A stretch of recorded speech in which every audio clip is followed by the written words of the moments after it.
Okay, now the audio should be coming through. All right. Hey, everybody. So, this is an attempt for me to start to try to connect with you guys a lot more than I have been, and I hope this live stream is actually working. I normally have a totally different hardware setup for how I would do anything for YouTube, but it looks like my mic's coming through. I'm just gonna hope and pray that it is working. So hey everybody, I just wanted to get on here and just do a couple of updates about what we're doing at Curious About Cannabis, and yeah, just share a little bit about kind of where things are headed.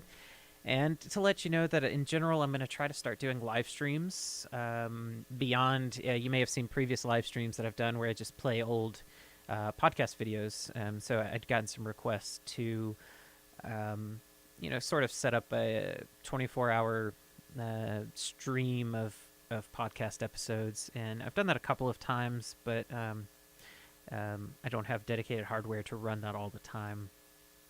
But beyond that, I'm going to try to start doing live streams where I'm just connecting with you, talking to you directly as I'm able to. So we'll see how it goes. First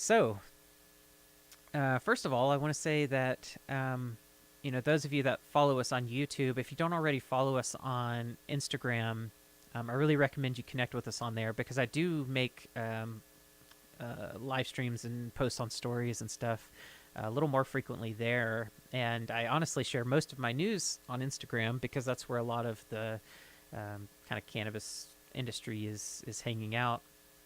But I'm going to try to change that. To let you know a little bit of what's been going on and why there haven't been some posts in a while, I've been teaching quite a lot. So our Curious About Cannabis workshop series launched just a couple of weeks ago for this year. And I used to teach these workshops locally in person here in Oregon for years, at least since 2015. And then, of course, 2020 hit and I had to kind of reevaluate everything in life, as so many people have. And so we made a really big pivot towards virtual education events. And I was very, very skeptical and cynical at first, but it seems like it's going well. So now I'm really, really excited about it because it's enabled me to connect with people all over the United States and in Canada, Mexico, all sorts of other places, and to really have the chance to dive into all sorts of details that I can't get into in podcast episodes or, kind of casual conversation. And yeah, so our first cohort is underway with that workshop series. And we just had a really great guest lecture from Dr. Anna Schwabi. It did her PhD dissertation work looking at genetic, chemical, and organoleptic variation among cannabis flower.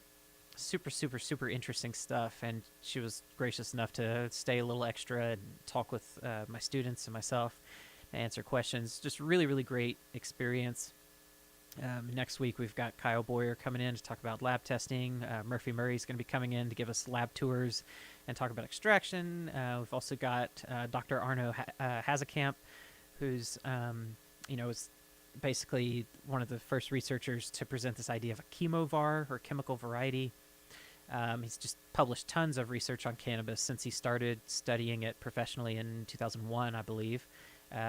Major name in cannabis science research, but he's going to be guest lecturing in a few weeks. And then we also have Dr. Linda Klumpers, who's a clinical pharmacologist that'll also be coming in towards the end of the workshop and guest teaching. So just tons of great guests that have been really, really gracious in giving me their time and energy to help make the workshop awesome. So that's all been going great. If you are interested and you didn't get in on this first cohort, I will be opening up the next session. The next session's registration window is going to open next week. So if you go to cacpodcast.com/learn, you can find information about those workshops and some of our other educational events that we have going on. I think they're extremely unique compared to other stuff that's out there. And I've had students tell me that ones that have taken a lot of the available cannabis education stuff that's currently out there. They tell me that there's nothing like what I'm doing out there, and that the content that we're going into goes far more in depth. And one student told me today it just gets in the nitty gritty of all of the science of all of this sort of stuff, and kind of shatters maybe some preconceived notions you may have even learned in other cannabis education courses and stuff like that. A student told me today that he's just got more and more questions, and I was like, well, that's a great sign that you're learning. So yeah, those workshops have been really, really fun, and so they are intensive. They're 6 weeks long each, but if you're looking for like the really intense cannabis science course, check it out, the Curious About Cannabis workshop series. There's 2 parts. It's 12-week series total, and each workshop is 6 weeks. We also have a beginner's workshop that is launching in April. The first session starts on April 9th. And if you or someone is totally new to cannabis, I mean, starting out at ground zero, basically, this workshop is made for them. It runs a month long, and it covers all the general basics that you could expect, addressing, just what is cannabis? What are all these cannabis products? What are these terms that are being used in dispensaries and stuff? And how do we think about those terms? How does it connect to science, or doesn't connect to science in a lot of cases?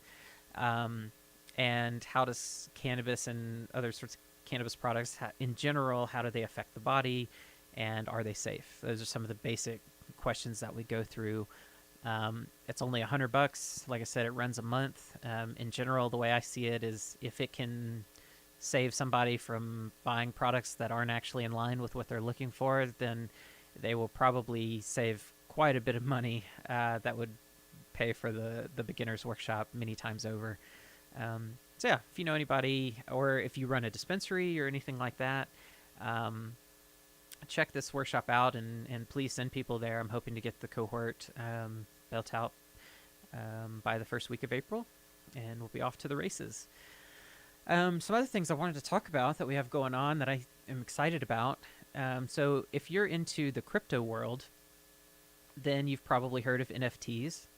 If you're not in the crypto world, you've probably heard of NFTs, because people are starting to write articles about them quite a bit. NFTs, non-fungible tokens, are basically digital assets. The best example to describe them would be like in a video game. If you're buying some sort of item in a video game, that's essentially an NFT, although up until now they haven't really been on blockchain.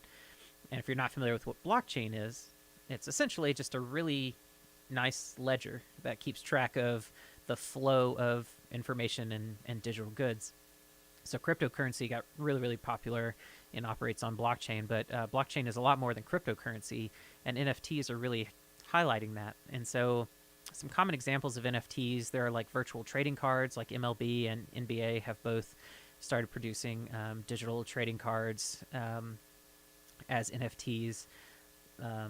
Additionally, there are kind of these virtual worlds that you can join, where you can buy land in these virtual worlds and develop virtual structures and things. Like people build digital art galleries, for instance, to showcase their art. People build arcades, even casinos, all sorts of stuff.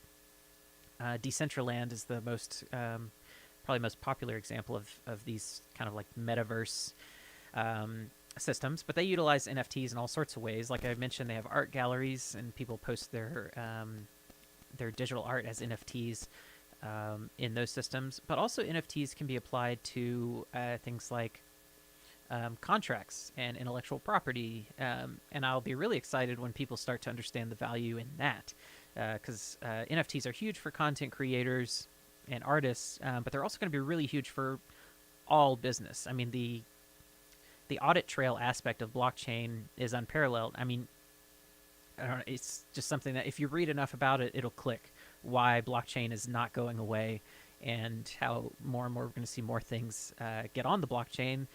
And likely we'll see a future of the internet where you have the on-chain internet and you have an off-chain internet. And the off-chain internet is sort of this more murky side of the internet that doesn't have this kind of level of audit trail and everything, more what we're used to right now. And then you'll have the on-chain internet where everything is tracked and there's no way to really fudge things, which might freak people out regarding like anonymity. But the great thing about blockchain and cryptocurrency and everything is that even though these audit trails exist, there's still plenty of ways to stay anonymous in using things on blockchain. So when people see transaction histories, they don't see your name. They see this long string of random characters that represent your wallet and the other wallets, that things have been moved to. So it can be used for anonymous, internet transactions and that sort of thing, or not. So anyway, if you're seeing all this hype about NFTs, that's kind of what it's about. It's showing that blockchain is way more than cryptocurrency, and digital assets in general are starting this move over to NFTs. And it's huge for content creators like myself because it gives us a little more power to do very interesting things with our art, and also provide a way for our fans to potentially make money off of supporting the things they like. So with all of that rambling out of the way, Curious About Cannabis has launched our Curious About Cannabis Cannacard NFTs. We have well over 100 of them right now, waiting to be released. And as far as I'm aware, we are the very first company that's producing educational cannabis content in the form of NFTs. And we're one of the first groups that's making cannabis content at all as NFTs, at least in some like systematic, formalized way. There are people that have made spin-off, little NFTs out of photographs and stuff here and there, but we're putting together a pretty substantial system on how to use our cards. And these Cannacard NFTs, they basically look like Pokemon or Magic the Gathering trading cards. In a way, that's kind of how they're modeled, but they're digital. Some feature photographs or artwork. Some feature videos. So some of these cards, it's almost like like in Harry Potter, the trading cards that they have. The wizards start talking to them and stuff. Well, some of these cards, are kind of video format and kind of have that feel to them, where I might be explaining some concept about cannabis or whatever. And then the cards themselves have educational information about whatever topic's being represented by the card on there. And so these cards are, they're collectibles. Some of these cards are only minted once, so they're literally one of a kind. Others are minted in groups of like 25 or 50. So that's how you get your commons and your uncommons and your rares. But beyond the fact that they're fun little cards that have educational information and they're collectible, they're going to have very direct, tangible value, because we'll also be using these NFTs as discounts for merchandise, discounts for events, and tickets to exclusive events. So up until now, we've had our Patreon, and we have a nice little community on there, people that have been supporting the podcast and all of the work that we do. And we always, give out discount codes and stuff to patrons to give them free stuff or discounted stuff. For instance, all of our patrons got into the first cohort of the Curious About Cannabis workshop for free. Not everybody actually took advantage of the opportunity to take it for free. Only a couple people did, but they had the opportunity to do that, which was an $850 value. Some of these Cannacards will have values that range anywhere from a couple of bucks to $2,000 or more. So if you like what Curious About Cannabis does, what we've been doing, and how we've grown, you can kind of see how we're evolving.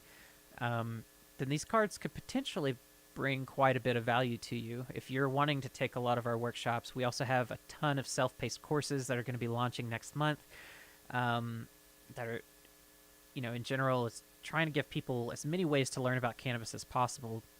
But if you're interested in engaging all of those things, then you may want to consider trying to get one of these NFTs, especially some of the rare ones.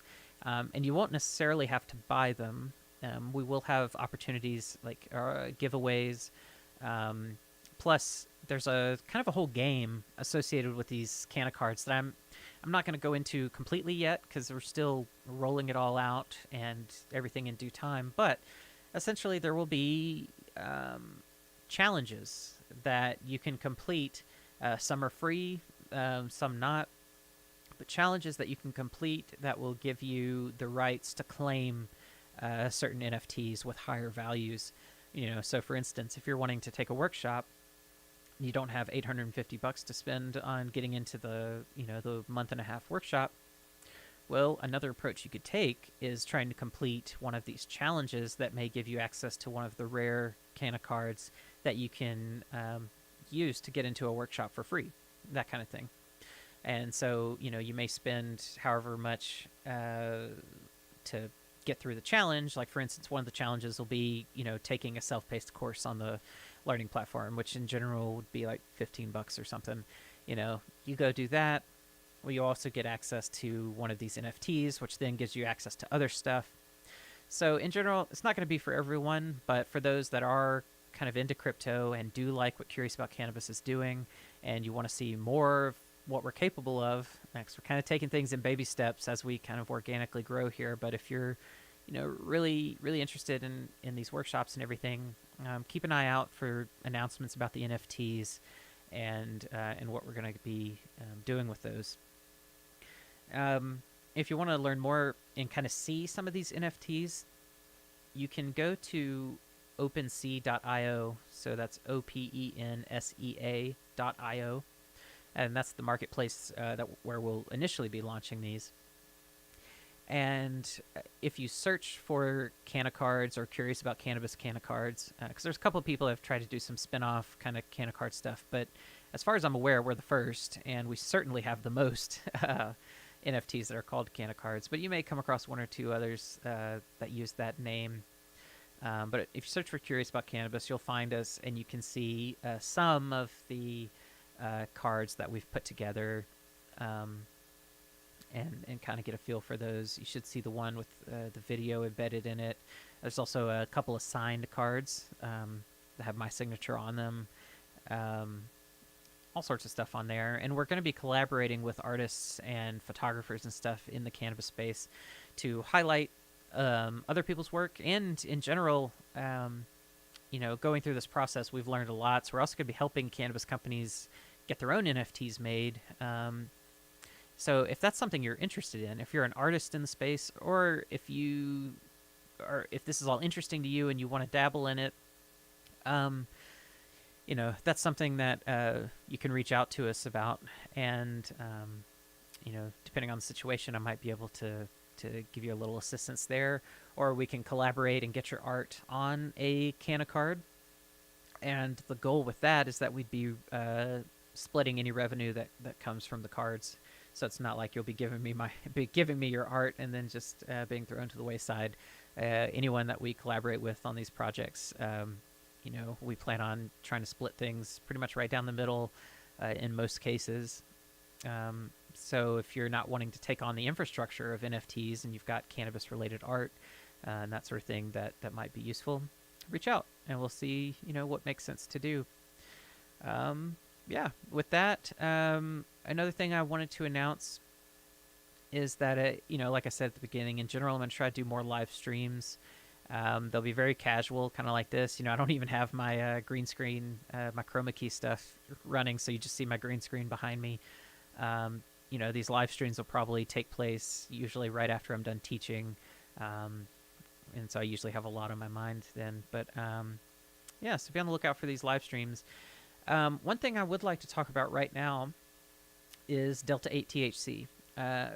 Big subject that is really, really getting hyped, especially after I think a New York Times article came out not too long ago about it. But I was recently interviewed on a podcast called Brave New Weed. And on that episode, I think it's their most recent episode. You can go look it up and listen if you like. We talked all about how delta-8 THC is generally made, how... I'm getting a little thing here telling me my mic's too loud. Sorry if I've been yelling at you. Didn't mean to. Um, basically how delta-8 THC is made,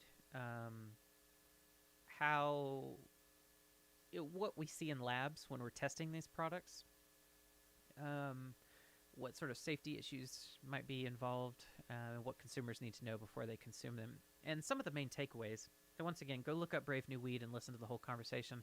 I was also stoked that apparently Raphael Meshulam heard the episode, and sent an email out, you know, saying that he liked it and everything. I was super excited about that. One thing I need to do in one of these live streams is I had a back and forth with Dr. Meshulam last year and just asked him some questions through email and stuff.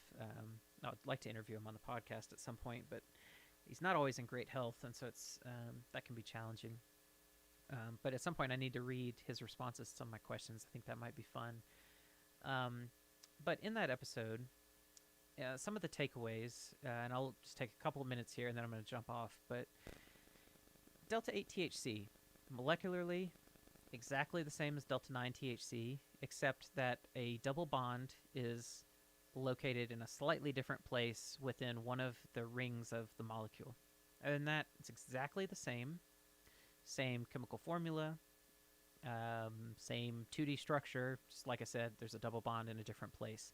And for the chemists out there, if you're familiar with the carbon numbering of the THC molecule, and I don't even have to explain this to you, but the double bond in delta-9 THC is at the 9 location. The double bond in delta-8 THC is in the 8 location. And this is stuff you can see very clearly in the Curious About Cannabis book. I don't market myself enough, so those of you that may not know, there is a Curious About Cannabis book. Yeah, you can find it on Amazon, Barnes & Noble, cacpodcast.com/book. But we actually talk about in that book how,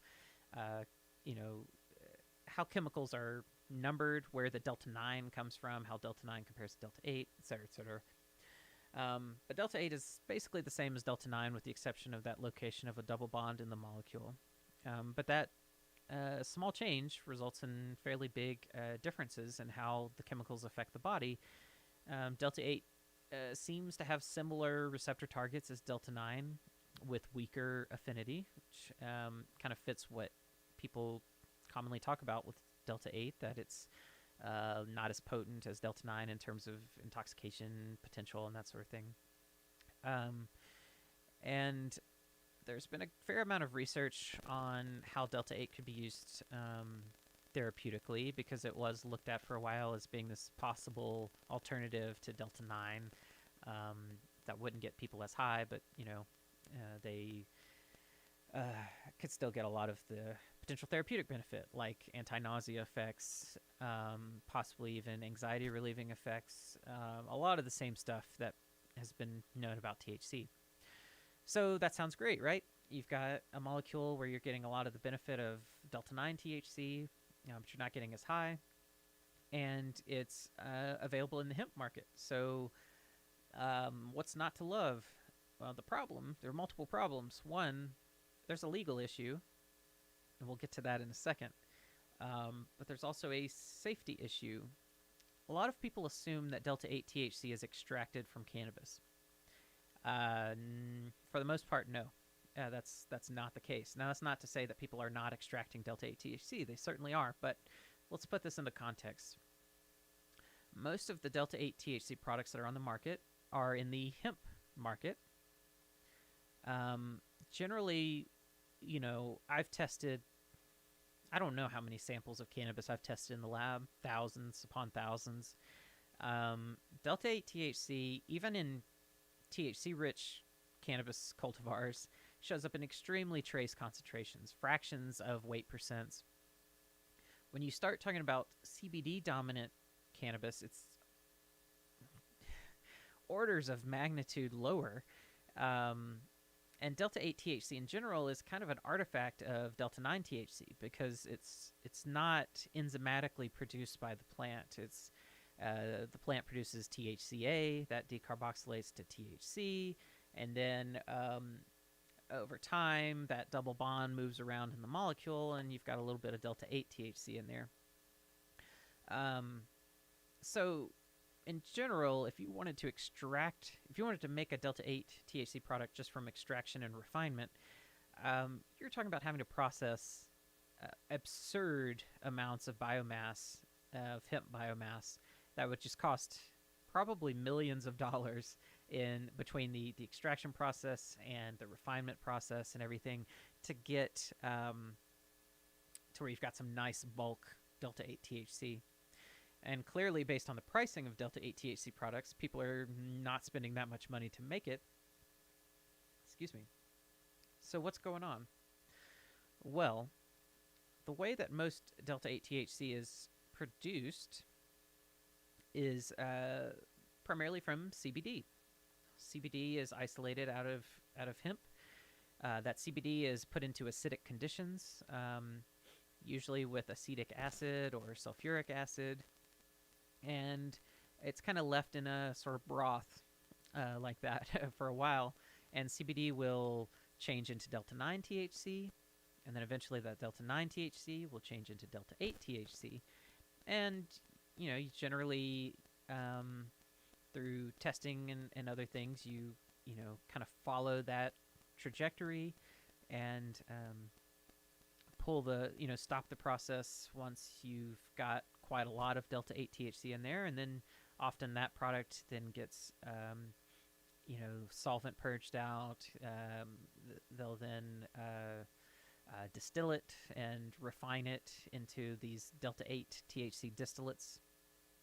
And it's that term distillate that I think really confuses people, because when you call something a distillate, it hides its origin, because you could distill raw cannabis extracts, you could distill a synthetically derived cannabis product, cannabinoid product in this case, and it's all called distillate.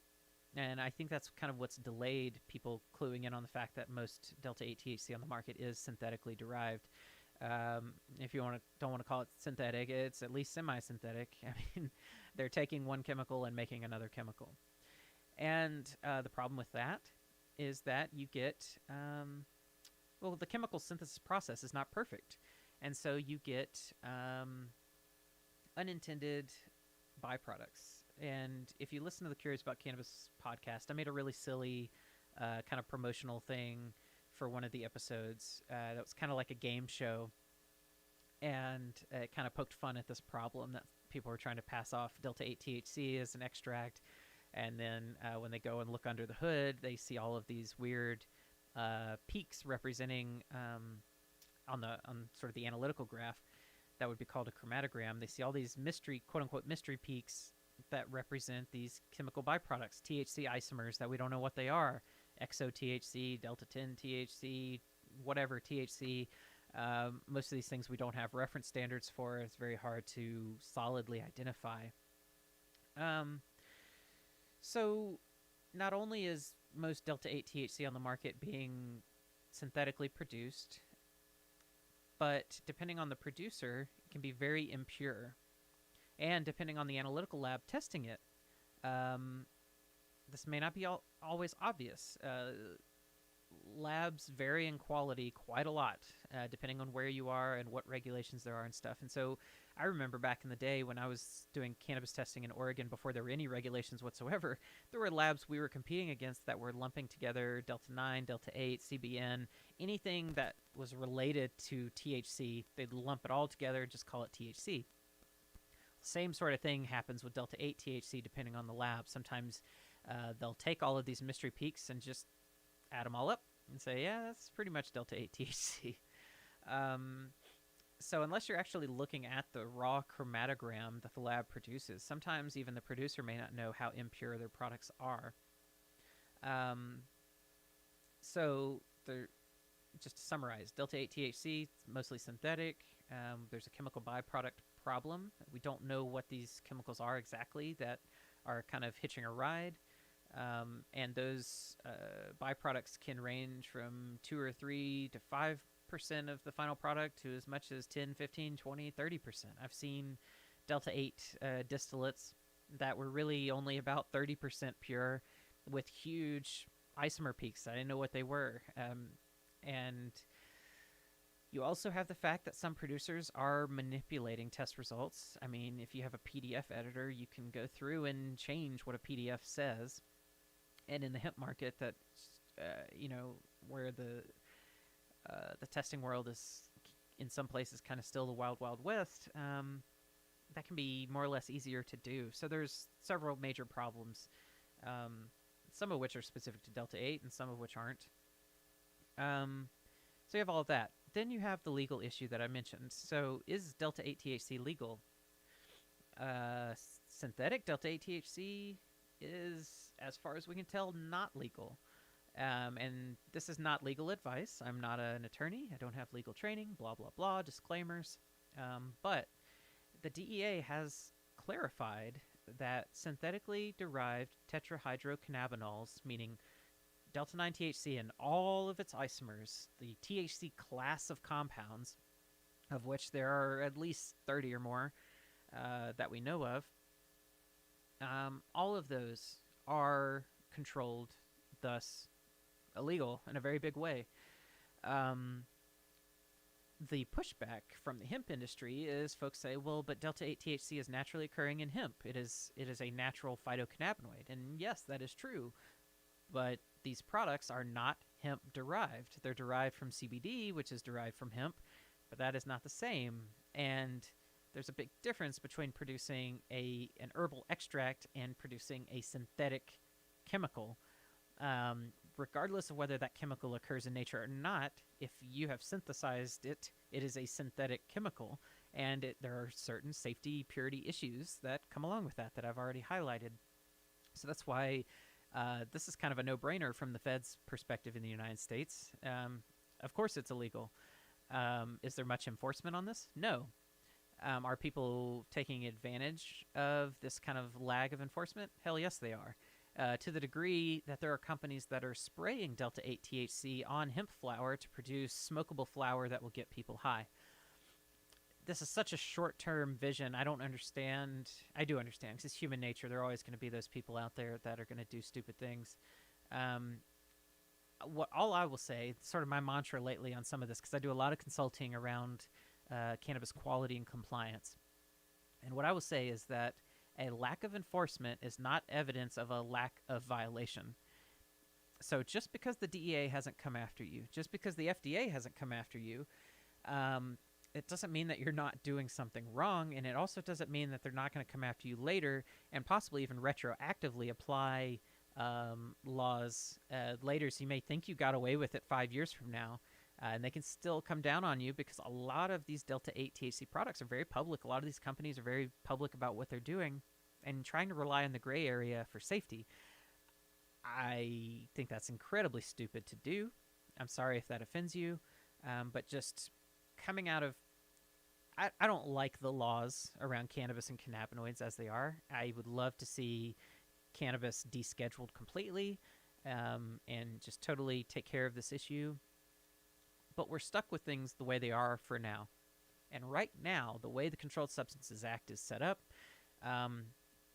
this is the way it is. This is the feds have been pretty clear on how they read the law. There's not really room for interpretation here. Even though a lot of people may argue that there is, I really don't think there is. In general, you've always got to read laws as conservatively as possible, because that's how they're going to be applied and interpreted, not as liberally as possible. That's just wishful thinking. So are delta-8 THC products legal? Technically on a federal level? No, they're not. Not in terms of the Controlled Substances Act. Will people continue to get away with selling delta-8 THC products for a while? Probably. I don't see indication that the DEA is going to take action immediately, but who knows? And I kind of expect that they will take a couple of bold moves at some point to make a statement that will kind of help balance the market a little bit. Likewise with the FDA, are CBD products legal? That's a real gray area, because the Food, Drugs, and Cosmetics Act says you can't put drugs in food or supplements. CBD is technically a drug. The FDA has said in some of their warning letters to companies that they, that's how they interpret the rules. And even though they are continuing to take comments and try to figure out how they're going to regulate the CBD industry, technically, according to the way the law is right now, CBD products sold as supplements and foods, pet food, cosmetics, those are all technically contain drugs. Once again, I don't like that. I don't like that that's the way the law is. I think that lawmakers, when they were writing the latest version of the Farm Bill and all of that, they should have been a lot more careful with their language so that we didn't have to deal with this problem. And now Congress is kind of trying to fix it by trying to get new legislation passed that would make exceptions for CBD to get it recognized as a dietary supplement and assigned GRAS status, generally regarded as safe. But right now, that's not the case. It's just there's this lack of enforcement issue. But like I said, lack of enforcement is not indicative of a lack of violation. And the FDA is very careful about indicating in every warning letter that they send that just because they don't bring up a certain issue in a warning letter doesn't mean that that company has not violated other things they haven't mentioned. This is all to say, to those of you out there wanting to get into the cannabis industry, wanting to get into hemp and everything, you just really got to be careful and recognize that things are changing a lot, and there's always hype around new laws. There was so much hype around the Farm Bill and what it's going to do for the CBD industry that was just unfounded. And, like I said, you've really got to read laws conservatively because that's how they're going to be interpreted and applied most of the time. A great example of this related to the Farm Bill is the issue over total THC, is the reference to 0.3% THC. Is that delta-9 THC, like the Farm Bill, defines it, or is it total THC that it incorporates THCA? The way that I read the Farm Bill, it seems unambiguously that it is certainly total THC because the law, as written, states that that THC value has to be reported as a post-decarboxylation value, which means total THC. Now, does it explicitly say total THC? No, it doesn't have to, though. Post-decarboxylation, that is a scientific term, meaning after the carboxylic acid functional group has been removed from the molecule.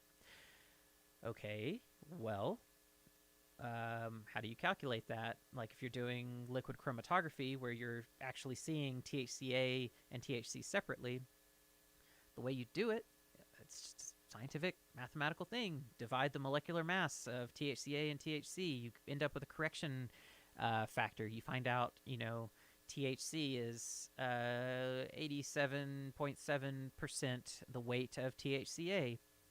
The difference between those molecules, the only difference between them is THC does not have the carboxylic acid functional group like THCA does.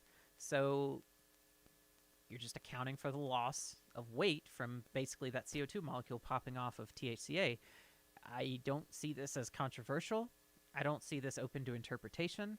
And I think when this gets challenged in courts, that's the way it's going to be read. I think it's pretty clear that if you take the literal word of the Farm Bill and, as it stands right now, Title VII, and the language of the Controlled Substances Act, which was amended when the Farm Bill passed to provide allowances for hemp, it always brings you back to this post-decarboxylation requirement, which means that it doesn't matter if your product, would pass scrutiny under 0.3% delta-9 THC. You've always got to assume the THCA is going to be decarboxylated and then add those values together. So the actual formula, just to make it clear for anyone that's watching or listening, you just take THC, your THC value, and then you add it to, put in parentheses, your THCA value times 0.877, which represents that 87.7% molecular difference. And so you correct your THCA for decarboxylation, then you add it to THC. There's no other way to do it. I mean, that's all it is. Now, one aspect to this that folks may argue is, well, what about the fact that decarboxylation is never perfect? And so doesn't the correction factor of 0.877 exaggerate the decarboxylation potential? I don't know. I mean, sure, decarboxylation rates will vary, for sure. Is it possible to totally decarboxylate THCA? It depends. It depends on what you're doing with it. And as I just pointed out with like the delta-8 THC issue, I mean, people are getting into synthetic, semi-synthetic chemistry and everything. And when you're getting into that world, you kind of do have to make assumptions that people are going to completely decarboxylate and take that into account. And I'll also point out the USDA final rules clarify this issue and even put the formula in there. So it's clear that the feds are reading this the same way that I'm reading it. At least from my perspective, that's the way it seems to me. They haven't indicated in any way that I'm off as far as how I'm reading those words. And I'm very accustomed to reading legislation. Like I said, I've just worked in quality management and compliance for so long. You just get used to understanding, how words are being used in laws and what they mean, and how the writer that was writing the law, what they were, trying to get across. And so it makes this kind of quick and easy if you're used to it. But I can understand those that don't read laws very, very commonly. They may not know certain things to look for, nuances to check, and everything. But the reading of the Farm Bill and the Controlled Substances Act makes it pretty clear that 0.3% value refers to total, what we often call in the industry total THC or post decarboxylated THC. It is what it is.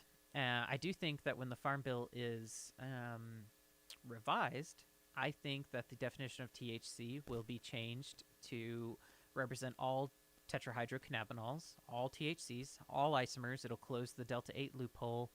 I'm not saying I want this to happen. I'm saying this is the practical outcome that I expect based on my experience and based on my scientific knowledge and other industry knowledge about all this stuff.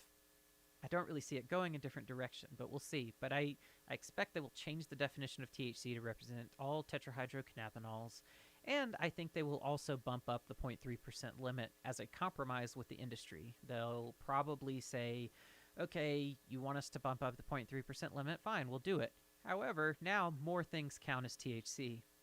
And so it's going to be kind of a double-edged sword sort of thing, but it's really not going to affect things too much because these compounds are in such trace quantities, concentrations, like delta-8 THC, for instance. And it's possible they could even change it to cannabinols, which would also include CBN, but I kind of don't think they're going to do that. I think they'll define it just as tetrahydrocannabinols. They'll raise the 0.3% limit maybe to 0.5 or maybe to 1. I kind of don't think they'll go as high as 1. I think they may go to 0.5 or 0.6, I think has been advocated for. But then a lot of these regulatory gray areas will be gone. I also think that the next revision of the Farm Bill, if legislation doesn't pass beforehand, there'll be something in there that clarifies for the FDA how to think about these compounds, whether we're going to treat them as generally regarded as safe. How do we interpret these things in context of the Food, Drugs, and Cosmetics Act? And when all of that happens, which will happen in the next 2 years, I think, if I have my timing right, how I'm thinking about this, all of this ambiguity goes away.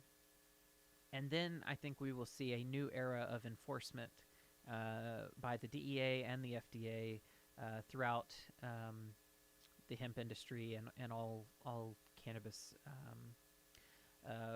markets to some degree, depending on how each state's laws are set up to protect themselves. Yeah, I don't know. I could be totally, totally wrong. And that would be cool if I was, but I kind of don't think I will be. I did a recent podcast episode on the Curious About Cannabis podcast with David Heldreth Jr., which I haven't gotten on YouTube yet. I need to catch up.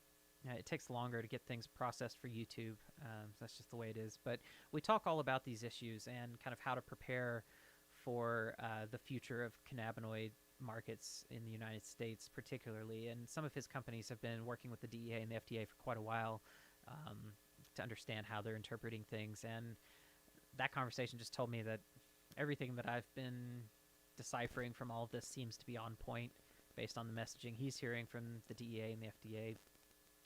So I don't know. That ramble is just basically to say, hey, be careful out there, and don't assume that just because you're getting away with something now, that you will forever, and it's generally not a good idea to build a business model with such short-term thinking in mind. Um, and for consumers out there, be careful about new products in general.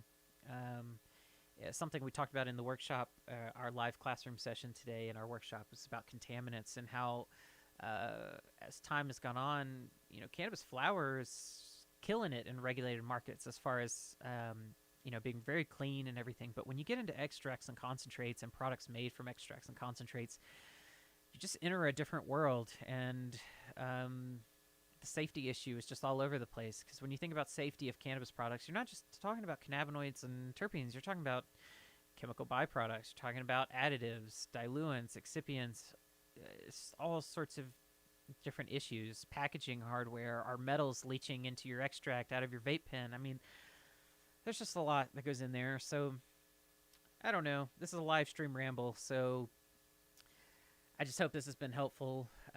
Stay safe out there. Don't assume that just because something is cannabis derived that it's safe.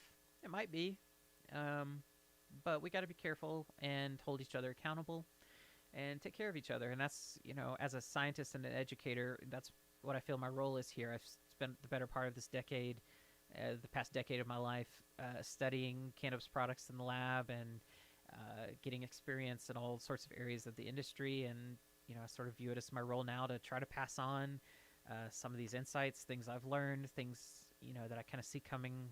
And hopefully it's helpful to some of you, and hopefully it leads to better outcomes with cannabis or whatever. So with all of that said, hope you enjoyed this live stream. If you haven't already, check out our website, cacpodcast.com. That's curiousaboutcannabispodcast.com, cacpodcast.com. You can find the podcast episodes there, but we also have other stuff, learning resources, videos, access to the courses that I was talking about, the workshops, all sorts of good stuff. And if you want to support our work, you can also donate through there. Like, we don't take ads on the podcast. The only way we make money are through events and the Curious About Cannabis book. But as far as the podcast goes, it is just supported by fans. So if you're interested in joining the Patreon, patreon.com/curiousaboutcannabis, you can get access to an exclusive podcast stream with episodes that aren't on the public stream, as well as extended episodes, discounts to events, all that sort of thing. And if you're in the crypto space, check out those Curious About Cannabis Cannacard NFTs. And if you're interested in donating crypto to Curious About Cannabis, we'll certainly take it. Who knows if it'll be valuable in a year, but we are set up to do that. So if you want to donate anonymously through cryptocurrency, you can do that through the website as well at cacpodcast.com. With that, I hope everyone's having a great day. It's Thursday here. Hope you all have a great weekend, and I'll try to start doing these live streams more often. Thanks so much. Stay curious, and